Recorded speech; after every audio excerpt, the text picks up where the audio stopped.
Да скачам е начин на живот, защото аз не скачам само тук на пистата, скачам и в живота.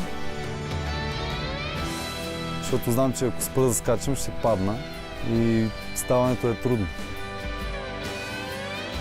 Да представям България за мен е гордост, чест и задължение.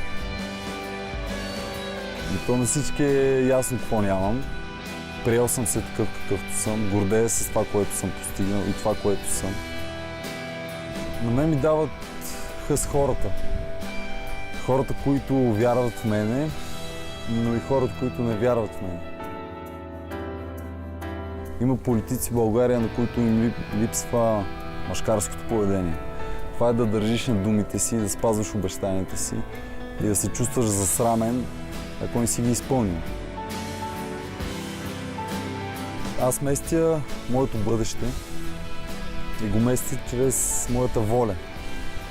Воля да продължа напред, да не се отказвам и да докажа на всички, че човек може да успее, въпреки всичко.